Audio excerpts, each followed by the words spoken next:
Right, here we go. Welcome to week 25, right? Um, phase, phase two. This is my training. My training. What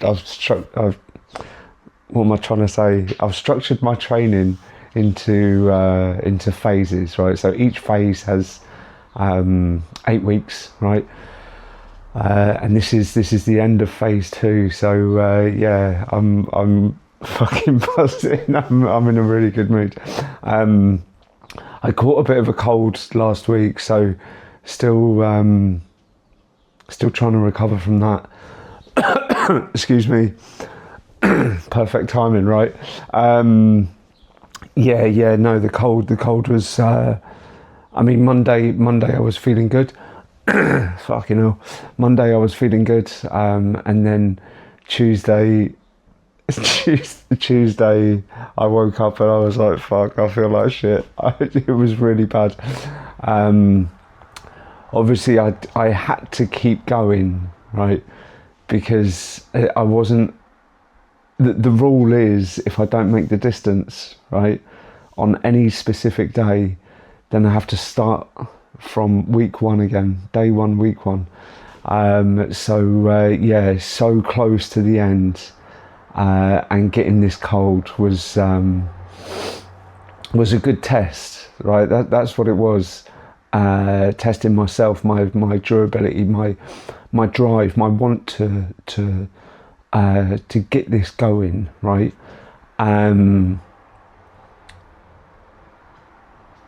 A great example of putting, I don't know how to say this, like putting a goal in front of my own feelings. Like doing the distance was more important than how I felt, right? Of course, it wasn't a pleasant experience. I wouldn't want to choose to do that again,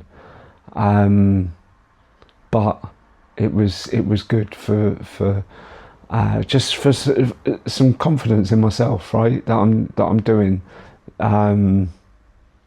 confidence in what I'm doing. Yeah, no, it was really good. I mean, it was like a recovery week, like active recovery. So I was on 50% distance, so 105 kilometers each day. So thank fuck it wasn't a different week, because it may have been a totally different story. Who knows? We played the hand that we're dealt, and this is what I was dealt this week. So yeah, phase two is complete. Getting back on the topic, feeling really good. Let's get into the data. I'll show you how the week went. Right. I'm just looking at this and I'm thinking maybe this wasn't a good idea. Christ, I can barely. I don't know how this is gonna come out. Hopefully, I can barely see this shit. Anyway, right. The most important thing, week 7 is green. Right. That's basically it. Fast forward through the next shit. Um, yeah, 105 was the target. I really thought this was a good idea, showing you everything. 105 was the target. Those were the distances that I got. Got moving time. Yeah, the average speed, right? 19.6 was Monday. Monday I was feeling good, and then Tuesday it goes down. Wednesday goes down. Thursday goes down. It was a really bad week, and then Friday I think I was just happy that it was all ending, and yeah, buzzing. Yeah, this was this is the when I said the phase, each phase is split into 8 weeks. This is the 7 weeks of training that I do, right? So this is everything all at once, right? There's so I did a ramp test, so ramp to failure test. let's that was on Friday. That was when I got back, right? So yeah, there we go. Easy. Right. So what have we got here? So we've got a graph that average watts each minute, right? I'll explain that in a second. And the three different tests that I've done. So I've done one on the 16th of Jan. Is that 20th of March? And then on Friday, 15th of May. So what is that, like 4 months? Every 2 months, every 8 weeks, yeah. I do a ramp. So the idea is start off. I think I may have explained this in a previous video as well. Starting off at 130. This is my value, a value that's specific to me. Not everyone. If people wanted to do this, it's not going to be the same for everyone. It might be more, it might be less. So yeah, your first minute, start off at a specific amount. So for me, it's 130, and then each minute after that, you increase by 20 watts. So you get this ramp until you cannot until you cannot.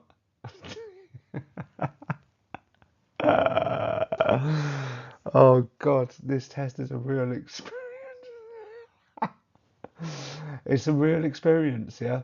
Um, until you physically cannot move your legs. That's the purpose of the test. There's some things that come out of it, right? So what's interesting, right, from my point of view, is all three tests basically end at almost exactly the same point. Yeah, there's a point where power output and heart rate as well. I've got heart rate on the next one. Uh, I reach my limit. Yeah, and then I fail to collapse at each stage. Right. Let's see the heart rate. Yeah. So we got average beats per minute for each minute, yeah, of the test, right? Excuse me. Wow, there's going to be a lot of this going on. What's interesting though is how low my heart rate is, even though I'm starting 130 watts, yeah. How it's dropped over the previous 8 weeks and then the previous 8 weeks to that. But yeah, each test, I think it's something like 175, which is so your maximum heart rate is 220 minus your age. So I'm 47, something like that, 47, yeah. So yeah, I'm proper. I'm actually above my max. This is 175. So yeah, a couple of beats over, right? Now, the figures. See if this works. There we go. Right. So your fucking hell. Excuse me. Um, your FTP, functional threshold power. Yeah, I think that's right. So this can be identified from the peak, the minute that had the peak output. Yeah. So that gives you your FTP, right? Now there's some information that you can use about yourself and your training requirements from this figure.